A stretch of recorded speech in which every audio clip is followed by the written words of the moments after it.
তো জীবনে কোনোদিন সাধুগুরু বৈষ্ণবের সঙ্গ করি নাই।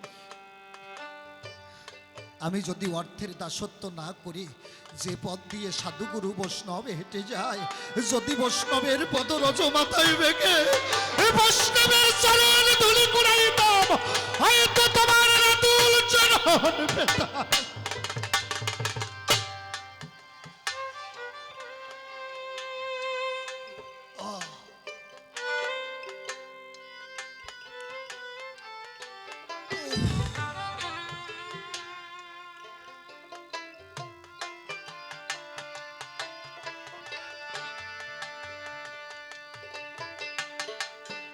আমি জীবন কথা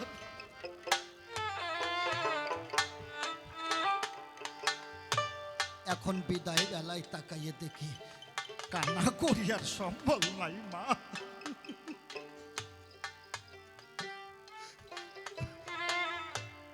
আমি জীবন খাতার পাতায় কি যে লিখি ছাই, কিছু তার মুছে গেছে, কিছু মনে নাই।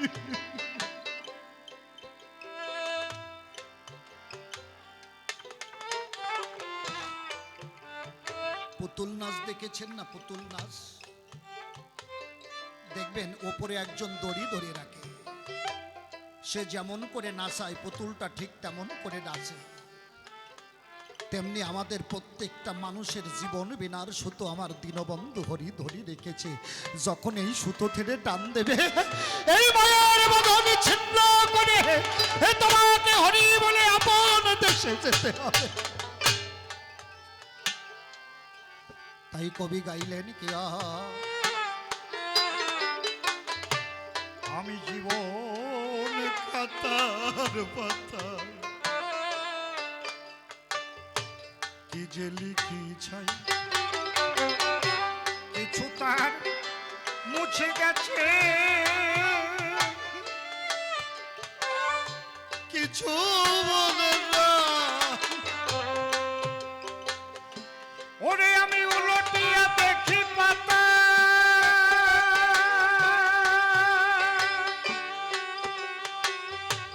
আমার সবই যেন আমি যেন তার হাতে খেলার পুতুল। খাতা দেখি সবই আমি যেন তার হাতে খেলার পুতুল। ওরে উলটিয়া দেখি পাতা,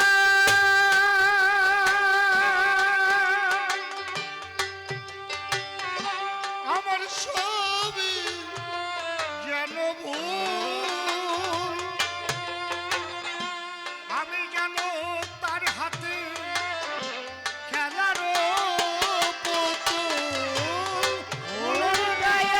পাতা দেখি সবই যেন আমি যেন তার হাতে খেলার পুতুল। এদিন বেদনায় ঝুলি কাঁদে,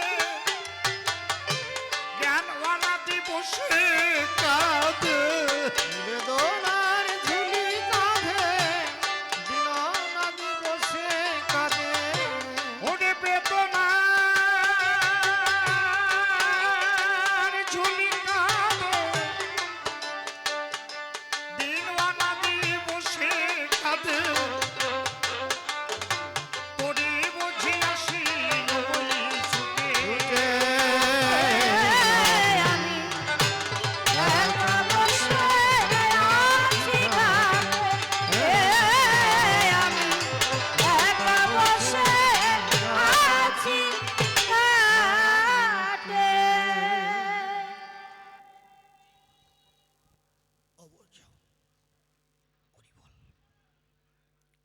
একটু জল দাও তো।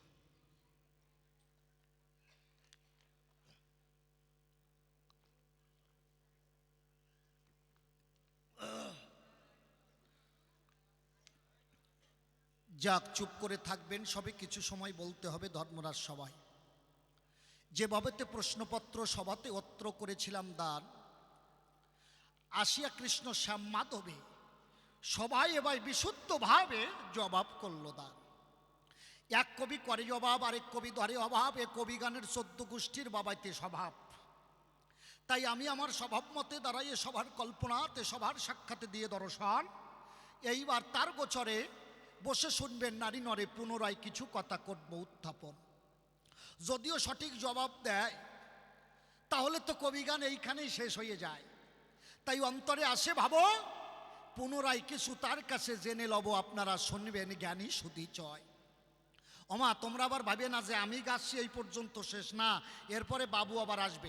আমি ছোট্ট ছোট্ট করে জিজ্ঞাসা করব। আমার কথা বুঝতে পারছেন তো আপনারা? অসুবিধা হচ্ছে না তো বুঝতে মা? হ্যাঁ, সঠিক হবো তাহলে? আমি সংক্ষেপে বলি, তাই তো? বসে শোনেন, নারী নরে খুলে বলেছি সভা পরে। প্রশ্ন করেছিলাম তারে, তোমার কাছে জানিতে আমার একান্ত অভিপ্রায়। হে কৃষ্ণ কালো শশী, তোমার কাছে জানতে অভিলাষী, কেন পাণ্ডব পক্ষ করেছ আশ্রয়? ডাক দিয়ে বলে মোরে, যুধিষ্ঠির থাকে ধর্মের ঘরে, তোমার সন্তান সব ব্যভিচারে এই জগতে হয়ে গেছে লয়। যুধিষ্ঠির ধর্মের জোরে আমাকে বাঁধিয়াছে চরাচরে, আমি ধর্মের ঘরে থাকি কৃষ্ণ রসময়। বাবা এই জবাব দিয়েছে তো? এই কথা বলেছে তো? এই কথাই বলেছে তো? আচ্ছা, ঘেটি জুলটা ঠিক রাখবেন। এই আমার সময় জুলোচ্ছেন, উনি আসলে আবার জুলোবেন না। এই জুলিটা ঠিক রাখবেন, অন্তরে করবেন বিবেচনা। আমার সময় জুল দিচ্ছেন, আবার ওনার সময় জুলোবেন না। আচ্ছা, আমার কাছে বলুন দেখি, যুধিষ্ঠির ধার্মিক বলল, এইটা কবু হয় নাকি?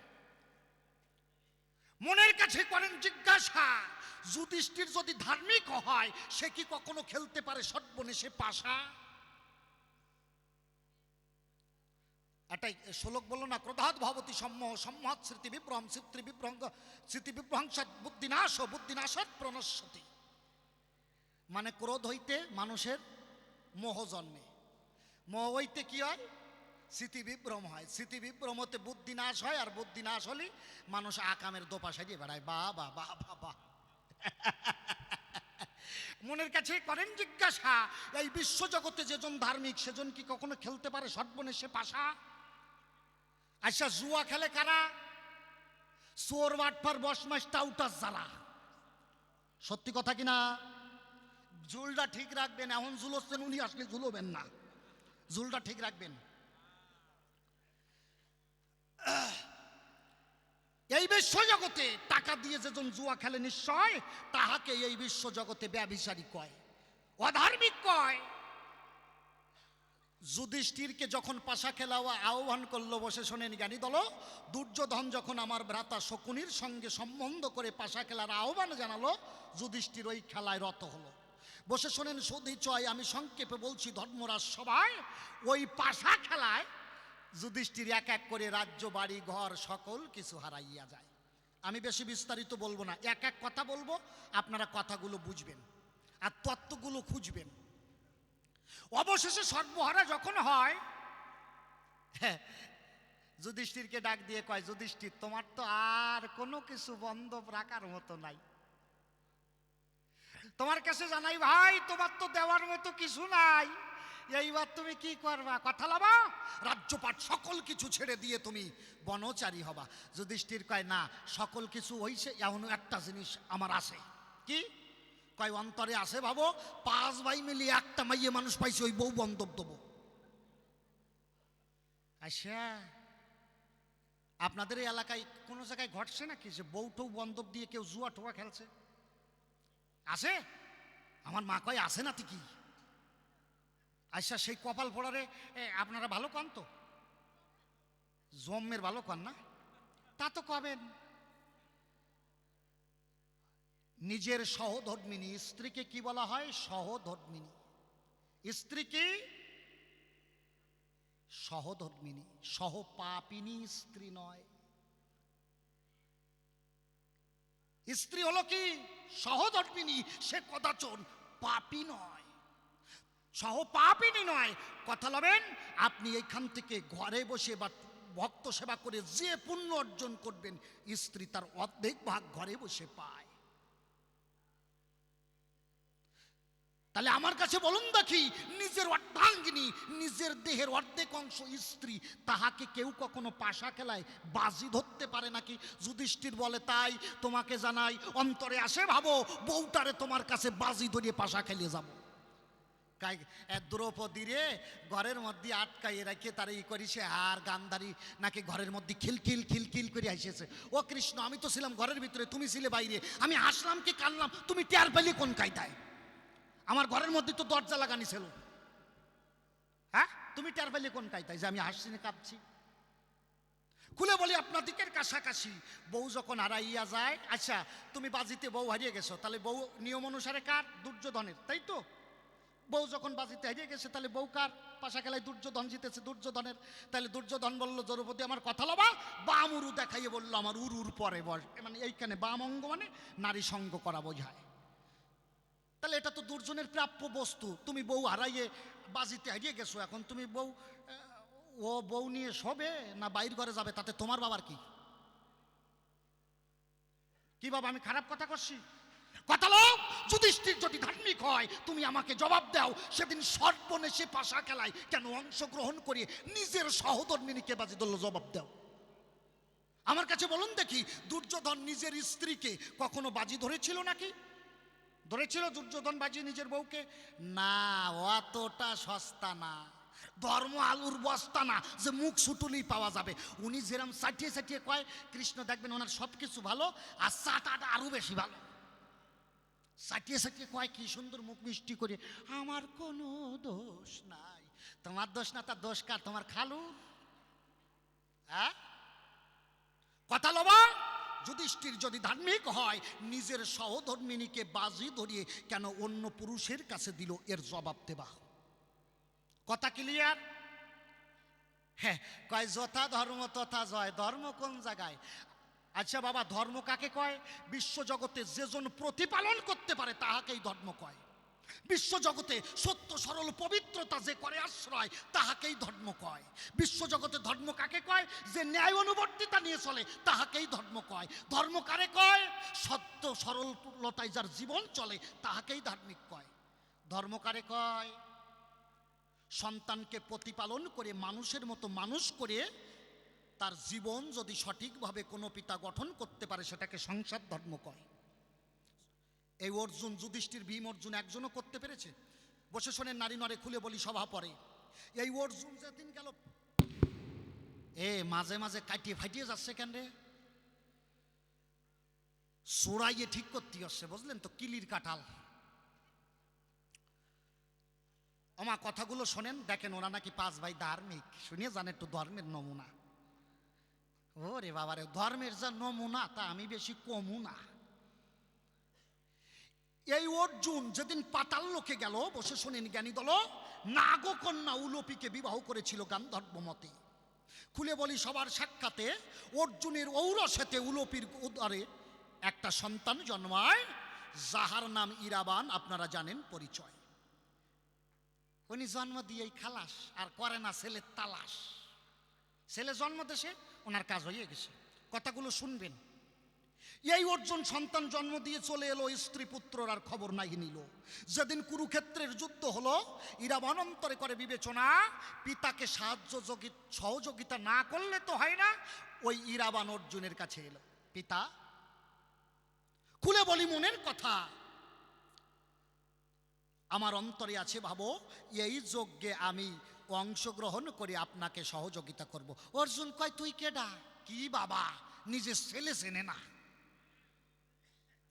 আপনারা একটু কথাগুলো শোনেন। কি বাবা, নিজের ছেলে চেনে না?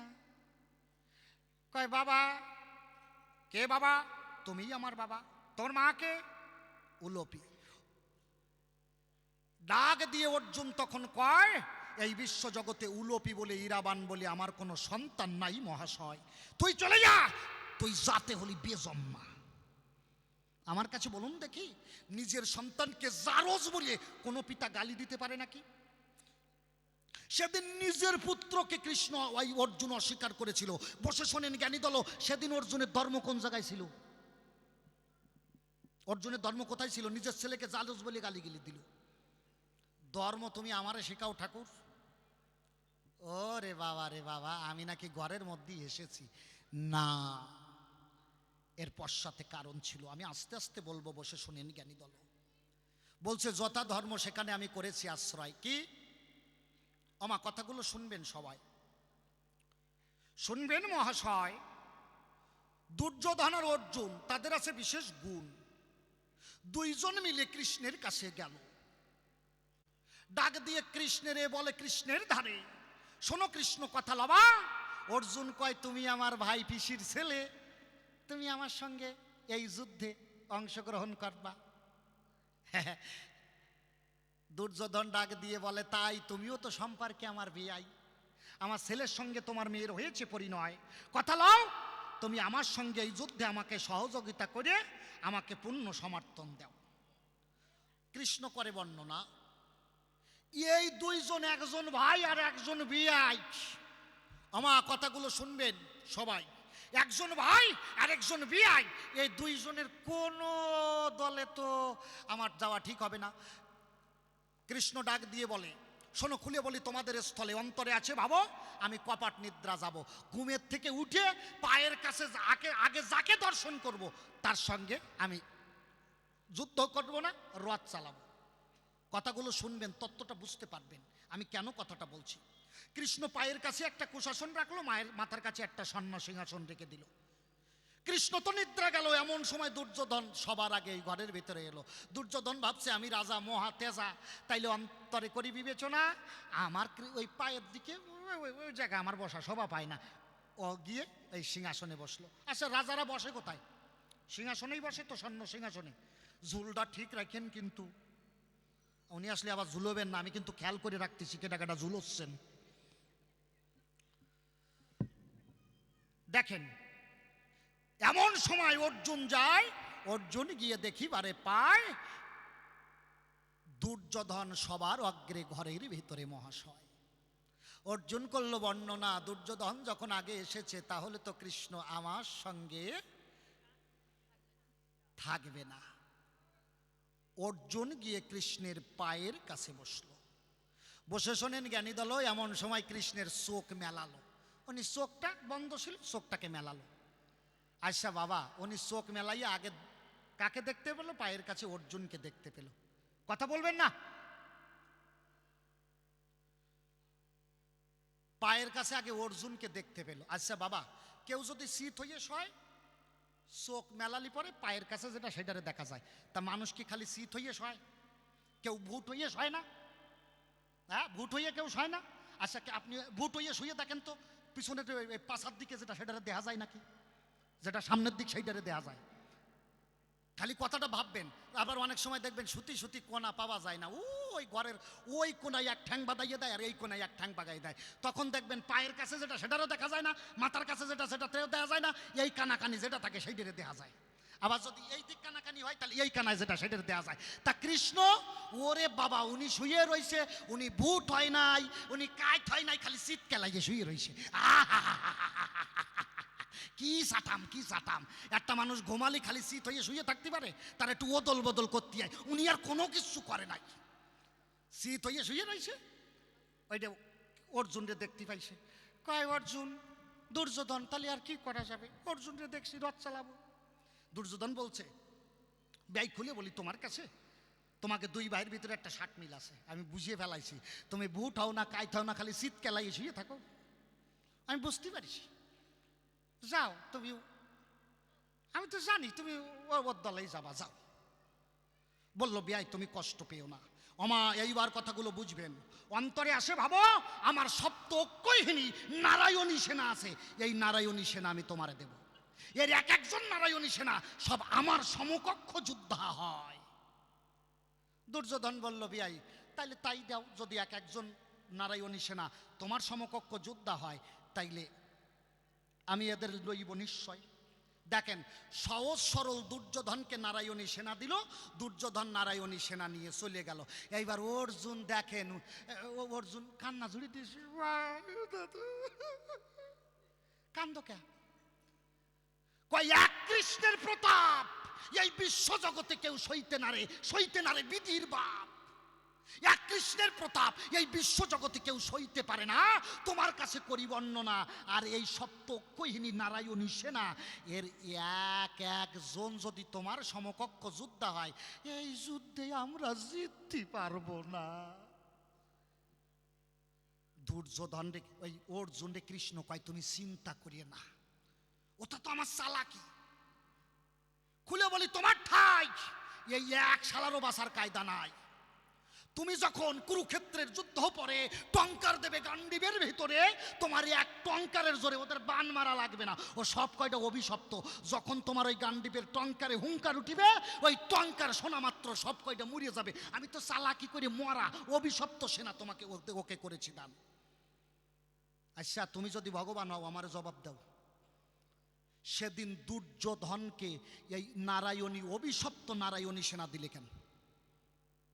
যদি তোমার কোনো পক্ষ না থাকে, তুমি যদি নিরপেক্ষ হও, কথা লাও, সেদিন দুর্যোধনকে এই মৃত সৈন্য অভিশপ্ত নারায়ণী সৈন্য কেন দিলে? তার জবাব দাও। জবাব আছে কি? জবাব আছে? এরা তো সব অভিশপ্ত, টঙ্কার দিলেই মরিয়ে যাবে, তাহলে চালাকি করে এগুলো দিলে কেন? কি আমার কথা ঠিক আসছে তো বাবা? হ্যাঁ ও ঠাকুর, তোমার কাছে করি বর্ণনা, চালাকি ভালো, এত চালাকি ভালো না, দিলে কেন? আরো অনেক কথা আছে, ওনারে যদি আমি রাত ভরে বলি না, ও শেষ হবে না।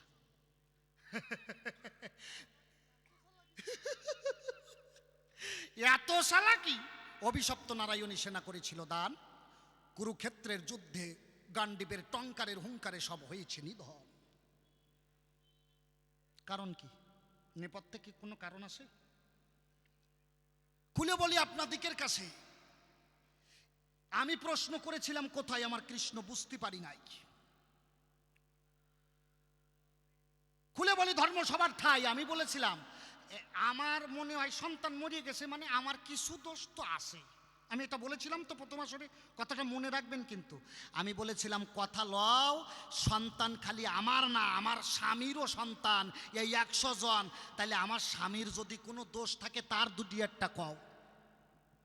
তা একটাও বলতে পারলো না, খালি কাই গান্ধারি তুমি যতুগিরি আগুন। আগুনকে আমি দিয়েছিলাম নাকি? যখন আগুন দেয়, আমি সহজ সরল মানুষ, আমি কিছু জানি না। আমি ঘরের মধ্যে ছিলাম, ছেলে পুলে ওরা ভুল করে কি দেখি করিস, আমি কি করে কব? আমি কিছু জানি? আমি তো ঘরের মধ্যে ছিলাম, আমি তো ওকে কাজকর্ম, আমার নিজের ছেলের কাজকর্ম মাঝে মাঝে আমারই ভালো ঠায় না। আমিও জানি ঠানি না আগুন কি কারণে দেশে, ওই দুর্যোধন দেশে ওই জানে। কি খারাপ করছি নাকি?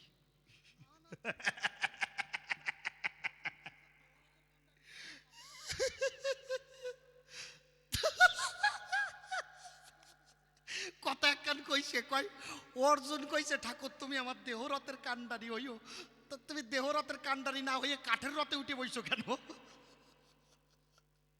কথা সত্য, আমি তো একটু ভাবিয়ে দেই নাই, কইছে না? পার ধারে বসে বলে কান্দে কান্দে কইছে, দাদা তোমার পাইয়ে জীবন ধন্য হয়ে গেল। সাথে থাকো। শোনেন, আরো কত জায়গায় অপরাধ আছে জানেন? গান্ধারী অক্ষয় বর্ত করেছিল, দুর্যোধন মায়ের কাছে গেল, ডাক দিয়ে মায়ের কাছে কয়, ওমা বলি তোমায় জানিতে বড় ইচ্ছে হয়, এই যুদ্ধে কার হবে জয় পরাজয়। ওমা আমার শত ভাই আস্তে আস্তে সবাই হয়ে যাচ্ছে ক্ষয়, তোমার কাছে করি বর্ণনা, এই যুদ্ধে কি আমি জয়ী হতে পারবো না? আমি কি বেঁচে থাকতে পারবো না? গান্ধারী বলল, কথা লবি, নদীর জলে অবগাহন করে আমার ঘরে আসবি, কিন্তু খুলে বলি তোর ঠাই, তোর সমস্ত শরীরের ভেতরে এক বিন্দু সুতো যেন থাকে না, এইটুক তোকে জানাই। স্নান করে এসে অন্তরে আসে, ভাবো তোর সমস্ত দেহটাকে আমি অবলোকন করিব। আমার কথাগুলো একটু শোনো। আচ্ছা আমা, তোমরা কি বাড়ি যাচ্ছ নাকি মা?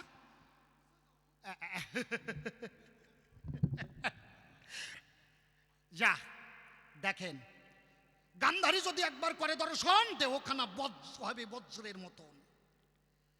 যখন দুর্যোধন স্নান করিবারে যায়, এই কৃষ্ণ জানিবারে পায়। কৃষ্ণ অন্তরে করে বিবেচনা, যদি দুর্যোধন স্নান করে আসে আর গান্ধারী যদি অক্ষয় ব্রত করেছে, খুলে বলি আপনাদিকের কাছে, তাহলে দেহটাকে দর্শন করলে দেহটা বজ্রের সমান হবে। এই যুদ্ধে অর্জুন যুধিষ্ঠির জিততে পারবে না। অন্তরে আসে ভাবো, ওর যাতে কিছু জায়গা কাঁচা রাখা যায় সেই ব্যবস্থা আমি করিয়ে দেব। আমার দেখেন কি হয়েছে মা, কিছু হয় নাই? আচ্ছা থাক তাহলে। আচ্ছা তারপরে কি হলো? বসে শোনেন জ্ঞানী দল, দুর্যোধন তো স্নানে গেল, জন্মদিনী ড্রেস পরা, বোঝেন তো জন্মদিনী ড্রেস। প্রথম যেদিন জন্ম হয় সেদিন কি ধুনধুনিয়ে ড্রেস পরা থাকে না? ধুনধুনিয়ে ড্রেস কয় ওরে, আরে ধুমধুমে ন্যাংটা। দুর্যোধন হাঁটিয়ে যাচ্ছে, এই হারামজাদা কৃষ্ণ, এই শয়তান জায়গা এইভাবে সামনে খাড়াইছে। আর সে কোয়ান একটা রাজা মানুষ, তার সামনে সে আসতেছে গোপন পথে, যাচ্ছে মায়ের সাক্ষাতে, ন্যাংটা অবস্থায়। এমন সময় বিয়াই হইয়া যদি সামনে যাই, এইভাবে খাড়ায় অবস্থা, একটুখানি রেখল, কি কি বিয়াই কি কয়, ও বিয়াই কয় কি, কয় কি যে এরকম ঘন্টা নাড়াতি নাড়াতি কোন জায়গায় যাচ্ছ? ঘন্টা নাড়াতে নাড়াতে ভাষা কি? কয় কথা নেবা, তুমি রাজা মানুষ, তোমার আছে বিশেষ হুঁশ, তোমার ওই ঘন্টাটা একটু ডাকার ব্যবস্থা করে তারপরে ঘরে যাবো। লজ্জা পাইছে। কয় ভাই এই জায়গায় তো কোনো কিছু নাই। কয় এই যে কলার ফ্যাতরা দেখা যাচ্ছে, মানে শুকনো কলার পাতা, কথা লও ওইটুকু কোনো জায়গা না হলে এই কোটি দেশের নিজে, মানে আমরা খাস বাংলায় যারা মাজা কই, এই কোটি দেশের নেচাইয়ে ওই ঘন্টা বরাবর একটু জড়াইয়ে যাবা। কি ভালো মানুষের ছেলে। বসে শোনেন জ্ঞানী দলে, কৃষ্ণ দুর্যোধনকে পরামর্শ দেয়, দুর্যোধন পরিয়ালত যায়, ওই জায়গায় ওই কলার পাতা জড়ায়। কলার পাতা জড়াইয়ে মনের কথা যাই গিয়ে গেল মায়ের সাক্ষাতে। মায়ের সাক্ষাতে যখন দিল দর্শন, মা আখি করল উন্মোচন। মা ওইটা আখি উন্মোচন করে দেখিল তফাতে কি, দুর্যোধনের সমস্ত অঙ্গ উলঙ্গ অবস্থায় শুধু দেহের এইটুক জায়গায় ঢাকা রয়। গান্ধারী বলল, শোনো আমার বাসা, তোমার সর্ব অঙ্গ বজ্র হলো, কেবল ওই যেটুক জায়গায় কলার ভাত্রা জড়ানো ওইটুক থাকলো কাঁচা। দেখেছেন কায়দাটা কোথায়? এইবার ভীম আর দুর্যোধনের যখন যুদ্ধ হয়, ওই যুদ্ধে ভীমের হলো পরাজয়। শ্রীকৃষ্ণ ডাক দিয়ে ভীমরে কয়, এত দেরি করো কেন, বোঝো না? মানে উরু বরাবর মারিয়ে দাও। আচ্ছা গদা যুদ্ধের নিয়ম কি? কোটি দেশের নিচে প্রহার করা যাবে না মহাশয়। আর শ্রীকৃষ্ণের কথায় দুর্যোধনের উরুর উপরে যুধিষ্ঠির গদা প্রহার, ওই ভীম উরু গদা প্রহার করে দুর্যোধনের উরু ভঙ্গ করে মেরে দেয়। কথা লও, সেদিন কেন এই চালাকি করলে এর জবাব দাও। আরও অনেক কথা আছে, খুলে বলবো আপনার দিকের কাছে, চরণ ধরে করি মানা। ঠাকুর ওই ওনার একটা জাতের স্বভাব আছে, একজন বড় লোক বাবার অসভ্য ছেলে 16 বছরের শ্যামড়া পীড়িত করছে, এই 18 বছরের শ্যামড়া পীড়িত করছে 16 বছরের শ্যামড়ির সাথে। এখন ওই শ্যামড়ির নাম সুইটি, ওই দুটি মাঝে মাঝে ফাঁকা জায়গায় দেয় ডিউটি। ওই শ্যামড়াটারে কয়, শুনছো? কয় কি? কয় তোমার বাবা যদি তোমার বাইক না কিনে দেয়, তোমার সাথে আমার পিরিত লাস্টিং করবে না। আজকাল ছেলেপুলেদের দেখবেন মাইয়েকে, ছেলে যে কাজ করে করুক গে যাক, চুরি করে, বাটপারি করে, সিভিল কনস্ট্রাকশনের কাজ করে, রাজমিস্ত্রি যুগালি করে, বাইক একটা থাকলেই হবে, বুম দিয়ে বেড়াবে, বুম দিয়ে বেড়াবে।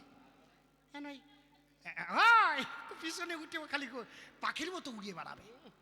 এমন ছেলে বাড়ি যাইয়ে দেখছে পিরিত তো টেকবে না, আমার সুইটি তো আমার সাইডে চলিয়ে যায়। মারে যাইয়ে কাছে, মা কি আমার বাইক কিনে দাও। ওর মা কয়, তোরে বাইক কিনে দেবো, তুই তো টিকবি না বেশি দিন। কয় না, তুমি যদি আমার বাইক কিনে না দাও, অন্তরে আসে বাবু খাটের পায়ায় গলায় দড়ি নিয়ে মরে যাবো। ওর মা কয়, শালা তো মরিছে। ইংরেজিতে একটা কথা আছে, something is better than nothing. নেই মামার চাইয়ে কানা মামা ভালো। স্বামীরে কয়, দেও একটা কিনে, না হলে এক্ষুনি গলায় দড়ি নেবে। তা বাইক কিনে যদি 2 দিন বেশি বাসে, কিনে দেওয়াই ভালো। ওর বাবা বাইক কিনে দেশে, বাইকের নাম ধুম 3। এইবার পিরিত তো খালি ফিরি, সেমড়ি উড়ি আসে আর কি, বোঝেন না? বাইকের নাম ধুম 3। সুইটিরে ফোন করেছে, সুইটি এক্ষুনি আইসো দি। শ্যামরি তো উঠতি উঠতি আইসে, উঠতি উঠতি, বুঝতে পেরেছেন? ওই শ্যামরি আইসে উঠতি উঠতি আইসে 16 বছরের শ্যামরা, ওই 18 বছরের শ্যামরা, 16 বছরের শ্যামরি যদি জোড়াইয়ে ধরে শালা 11,000 ভোল্ট মারে না শরীরের মধ্যে। দেখবেন আজকাল গুরু কারা যা বাতিল, ওই রাস্তা দিয়ে যে জায়গা দিয়ে বয়েজ ওই গার্লস স্কুল সেমরিদের পাশে যাইয়ে ওই সাইলেন্সার ফাটাইয়ে নেয় বাইকের, ওই জায়গায় যাই হাই পিক আপ দেয়। দেখবেন শ্যামরারে এত বাতিল আজকাল গুরু গাড়া। ওই শ্যামরা কি করিছে বোঝেন না, মাইয়ে জোড়াই ধরিছে, বাইকের সাথে ওরও পিক আপ বাড়িয়ে গেছে, বাইক সারিয়ে দেছে হাই রোডে বাইকে যাইয়ে পাঞ্জাবি লরির সাথে দাম দিয়ে গুতো খাইয়ে দুম দিয়ে পড়িয়ে গেছে। আর ওই নিচে দুটিয়ে থাকে, দুটিয়ে দুই দিক ছুটিয়ে গেছে, ওই সেমরি যাইয়ে খুঁটিয়ে নিয়ে আইছে, খুঁটিয়ে সর্বনাশ। শালা ভবিষ্যৎ তো কানা হয়ে গেছে, আমার ভবিষ্যৎ গেছে ছুটিয়ে, ও যে নিয়ে আইছে খুঁটিয়ে। শ্যামড়াটা ভালো আছে, শ্যামড়িটা ঠিকই রয়েছে, পাশেই নার্সিংহোম। ডাক্তারবাবু কি আমার প্রিয়তম, ভবিষ্যৎ ছুটিয়ে গেছে, খুঁটিয়ে নিয়ে আইসি, জুড়িয়ে দেন। ডাক্তার কি করবে, ভালো করে ধুয়ে অপারেশন থিয়েটারে তুলিয়ে দিছে। ওই অপারেশন থিয়েটারে এক হুলো বিড়াল ছিল, 18 দিন নিরামিষ খায়। এখন ওই প্লেটের উপরে ধুয়ে রাখছে, সাদা চক চক চক চক করতেছে। ওই হুলো বিড়াল মনে মনে ভাবতেছে আমার জন্য মনে হয় ডিম সেদ্ধ করিয়ে রাখছে, ওই এনালাইসিস করতেছে। শালা কোনটা নেওয়া যায়, নেবে না বা সাইডে যেটা থাকে ওইটা নিয়ে ফাটিয়ে পড়েছে। ডাক্তার দেখে সর্বনাশ, রুগী তো অপারেশন থিয়েটারে তুলে দিছি, এখন অপারেশন যদি না করি তাহলে তো টাকা পাবো না। 18 বছরের পুরনো কুত্তো ছিল, অ্যালসোসিয়ান কুত্তো, তার একটা কাটিয়ে এনে জাগা মতো জুড়িয়ে দিয়ে ছাড়িয়ে দিয়েছে। শালা মল্লি বাড়ি যাইয়ে মরু, ছাড়িয়ে দিয়েছে। গোবিন্দের অশেষ কৃপা, দেখেন না মানব কল্লি সব হয়। হারামজাদা বাঁচিয়ে গেছে, ওই কুত্তরটা জুড়িয়ে দিয়েছে কিন্তু হারামজাদা বাঁচিয়ে আছে। 3 মাস পরে ডাক্তারের কৃতজ্ঞতা জানাতে যাচ্ছে, মানে ধন্যবাদ জানাবে। ডাক্তার সব পেশেন্ট বলতে পারে, এই সব পেশেন্ট বলে না। ও যাইয়ে কেবল ডাক্তারের মুখের দিকে তাকাইয়ে কয়, ডাক্তার বাবু ভালো আছেন? ডাক্তার কয় আমি তো ভালো আছি, তুই মরিস নেই? শেষ ডাক্তার বাবু আপনি কি বলছেন, আপনি অপারেশন করিয়ে দেওয়ার পরে আমি পুরোপুরি সুস্থ, আমি কিচ্ছু হয় নাই, একটু মরিস নেই। কয় না ডাক্তারবাবু, আপনি অপারেশন করিয়ে দেওয়ার পরে আমি পুরোপুরি সুস্থ, আমার কোনো অসুবিধা নেই। আচ্ছা তোরে যে অপারেশন করিয়ে দিলাম কোনো রকম বেকায়দা কিছু লাগতেছে না? কয় না ডাক্তারবাবু, আপনি অপারেশন করিয়ে দেওয়ার পরে আমি পুরোপুরি সুস্থ, শুধু ছোট্ট একটা সমস্যা হয়েছে। কয় ডাক্তার, কয় কি সমস্যা? কয় ডাক্তারবাবু এমন তুলসী গাছ দেখলি খালিটি আঙুসো করতে ইচ্ছে হয়, খালিটি আঙুসো করতে ইচ্ছে হয়। ডাক্তার কয় জাতের স্বভাব যাবে কোথায়, কুত্তর বেশি জায়গা মতো লাগাইয়ে দিছি রে ভাই।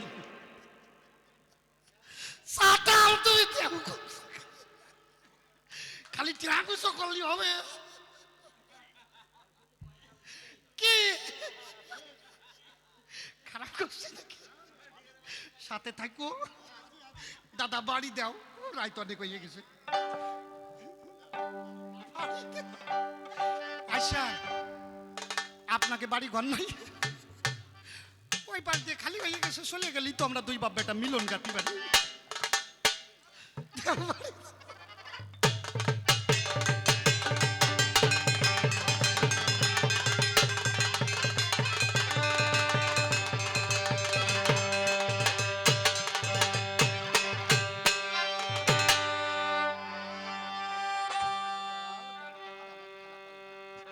এখনো উনি আসবে তো, তোমরা কি ব্যাপার, এখনো গান হবে তো? আমি তো আরো কত কথা বলতে পারি না, এখনো তো আমি কিছুই বলি না।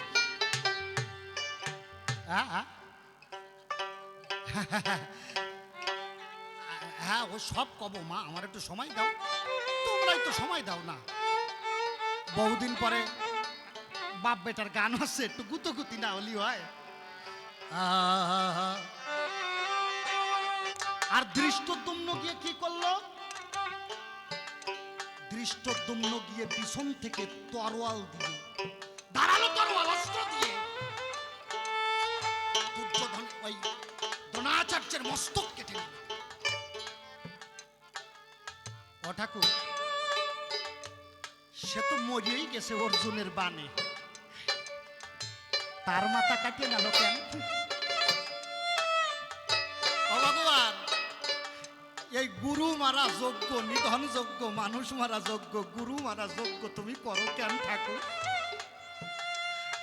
আজকে বড় জানতে ইচ্ছে হয়, যে গুরু মৃত অবস্থায় অর্জুনের বাণে, আজকে সে ধরাশায়ী। দৃষ্টদ্যম্ন পিছন থেকে গিয়ে গুরুদেবের মস্তকখানা কেটে নিল। ওই দৃষ্টদ্যম্ন দ্রোণাচার্যের কাছ থেকে অস্ত্র শিক্ষা করেছিল। যেখানে গুরু মারা বিদ্যা শিখায়, পিতামহ ভীষ্ম মারা যুদ্ধ শিখায়। পিতামহ ভীষ্মের কাছে মহাকাল নামক 5টি বাণ ছিল। মদন মাদন শচনেস্ত মোহন মোহন পঞ্চবাণ, এই 5খানা বাণ ছিল পিতামহ ভীষ্মের কাছে। পিতামহ ভীষ্ম প্রতিজ্ঞা করলো 10ম দিনের যুদ্ধে পাণ্ডবদের নিধন করে দেব। শ্রীকৃষ্ণ কি বলল? অর্জুনকে বলল এই বাণ চুরি করতে হবে। কয় আমি চুরি করতে গেলে চুরি করতে পারবো? শ্রীকৃষ্ণ কয় তোমার একা যাওয়া লাগবে না, সাথে আমিও যাব। অর্জুনের দেহখানা দুর্যোধনের দেহের মতো খানিকটা গঠন ছিল। কথাগুলো বুঝবেন। দুর্যোধনের কণ্ঠ নকল করে পিতামহ ভীষ্মের ওই কক্ষাগারে গভীর ঋষিতে প্রবেশ করেছে। কে? অর্জুন। গুরুদেব, ওই পিতামহ কে? আমি দুর্যোধন। আসলে দুর্যোধন না, গেছে কে? অর্জুন। দেহটা পিছনের থেকে দেখলে মনে হবে দুর্যোধন। এত রাত্রে আমার কক্ষে কি চাও? বলল আমি জানি আপনার দেহের ভিতরে বাৎসল্য প্রেম আছে, আপনি পঞ্চ পাণ্ডবদেরকে নিধন করবেন না। কথা বলবেন, আপনার কাছে মহাকাল নামক যে 5টি বাণ আছে আমার দিয়ে দেবেন। পিতামহ ভীষ্ম বলল তুমি আমার উপরে বিশ্বাস রাখতে পারো না? নাও 5টা বাণ। 5টা বাণ পিতামহ ভীষ্ম নিয়ে নিল। পিতামহ ভীষ্ম দিয়ে দিল। কাকে দিল? অর্জুনকে। যখনই অর্জুনের হাতে 5টা বাণ দিল, শ্রীকৃষ্ণ পিছন থেকে হেসে উঠল। সে জায়গায় ও কুটিল হাসি। তুমি যতই পাও তুমি দোষ নাই। ইংরেজিতে একটা কথা আছে, শ্রীকৃষ্ণ ইজ গ্যাটিস পলিটিশিয়ান। তোমার মতো গেলটুবাস কেউ নাই।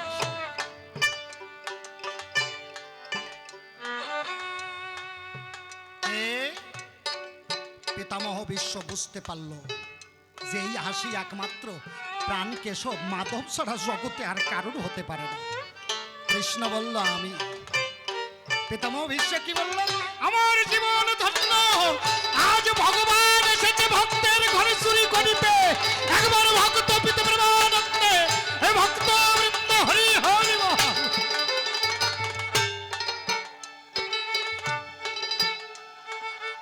স্বয়ং ভগবান এসেছে ভক্তের ঘরে চুরি করিতে। ও কৃষ্ণ, তোমার চালাকি করা লাগতো না। তুমি যদি আমার কাছে চাইতে আমি এমনিই তোমাকে বাণ 5টা দিয়ে দিতাম। ঠাকুর চুরি করলে কেন? হ্যাঁ, আরো অনেক কথা আমি রাইতে ভরে পাবো, শেষ হবে না। তবে আর বেশি কথা বলবো না, বলবো না। ছেড়ে দিয়ে কেমন আমার কবির কল্পনা। আরে এরপরে সেজন্য দেখো সভাতে আসিবে, তার বাবের কথাগুলি খুলিয়ে কইবে। আরে দেখিস কোন ভাবে কোন কথা কয় আর কোন ভাবে চলে তার ভাবে। এদিকটা চিন্তিত মাত্রই জাতি সকলের জানে জানাই। এদিকটা চিন্তিত ভক্তগণ তোমরা করিয়ার সবার চল ভক্তবৃন্দের কেন দলি ভক্তিতে আমি তো ভক্তি কিন্তু আমার ভক্তি ভক্তি করে সেই দিন একটা চরণে পড়ে। এই পর্যন্ত ভাবের ক্ষান্ত হলো। একবার চাঁদ বদনে যার যার ইষ্ট পিতে ভক্ত বৃন্দে হরি হরি হরি।